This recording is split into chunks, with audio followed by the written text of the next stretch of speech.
तो ये जो क्वेश्चन है ये जैम कंप्यूटर एप्लीकेशन 2009 में आया था और ये जो क्वेश्चन नंबर है ये 86 है।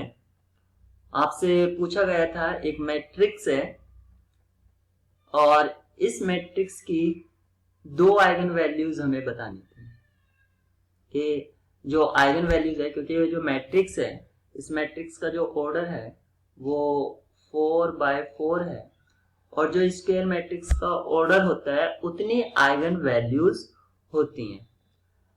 अब आइगन वैल्यूज फाइंड आउट करने के लिए सबसे पहले हमें चाहिए कैरेक्टरिस्टिक इक्वेशन या हम उसे पॉलिनोमियल कह सकते हैं। तो कैरेक्टरिस्टिक पॉलिनोमियल जो फाइंड आउट करेंगे और एक पॉलिनोमियल्स के कितने रूट्स हो सकते हैं, जितनी उसकी डिग्री होगी, तो इससे जो जनरेट होगा कैरेक्टरिस्टिक पॉलिनोमियल उसकी जो डिग्री होगी वो 4 होगी। तो 4 इसके रूट्स होंगे। लेकिन आप ये जानते हैं कि किसी भी पॉलिनोमियल्स के रूट्स या जो जीरोस होते हैं वो रिपीटेड हो सकते हैं। जैसे कि अगर हम बात करें कि 0 1 1 एक 3 डिग्री का पॉलिनोमियल है तो उसके रूट्स इस तरह हो सकते हैं, यानी कि दो रूट्स 1 1 है, यानी कि 1 दो बार रिपीट हुआ है और एक 0 है। तो ऐसे ही ये जो मैट्रिक्स है इसके हमें आइगन वैल्यूज निकालनी है। तो इसकी जो आइगन वैल्यूज है वो हम कैरेक्टरिस्टिक पॉलिनोमियल निकालेंगे। और कैरेक्टरिस्टिक पॉलिनोमियल कैसे निकालते हैं, सपोज इस मैट्रिक्स को मैं ए कॉल कर देता हूं तो a माइनस लैम्डा आई इसका डिटर्मिनेंट होना चाहिए 0 के इक्वल। इसको आप सॉल्व करेंगे तो आपको एक कैरेक्टरिस्टिक पॉलिनोमियल मिल जाएगा और उसके रूट्स आपको निकालना आसान है। तो ये इधर से कैरेक्टरिस्टिक पॉलिनोमियल मिलेगा और इसके रूट्स निकालते हैं। तो इसको इस तरह से प्रोसीड करने पर भी आपको आंसर मिल जाएगा।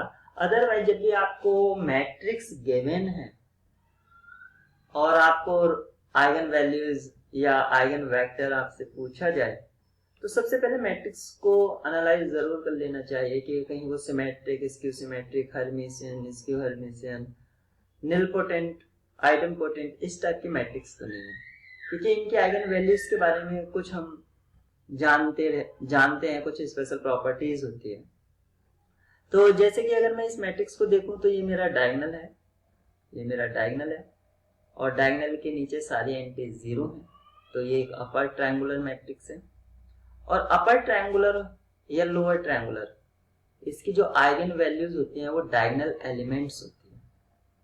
इस चीज को आप देख सकते हैं। आप इसको सॉल्व कीजिए और जब इसको सॉल्व करेंगे तो आप देखेंगे कि इसकी जो आइगन वैल्यूज हैं वो डायगोनल एलिमेंट्स हैं।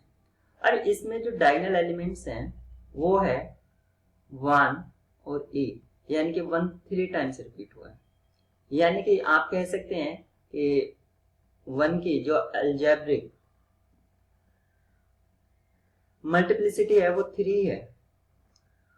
लेकिन यहाँ पर हम मल्टीप्लिसिटी से कुछ लेना देना नहीं है तो उसकी बात भी नहीं करेंगे। तो जो आइगन वैल्यूज हैं वो 1 और a है। अब इस ऑप्शंस में आपको गिवन है कि 1 and a are 2 eigen values of the matrix. यहाँ पर 1 तो है लेकिन माइनस a है तो ये वाला इसलिए रॉन्ग हो जाएगा। और ये आपका है ही नहीं, आप देख सकते हैं COD। तो ओनली ऑप्शंस A ट्रू है। तो इस टाइप के प्रॉब्लम्स को जब भी आपको आइगन वैल्यूज के बारे में आए तो आपको मैट्रिक्स को एनालाइज जरूर करना चाहिए।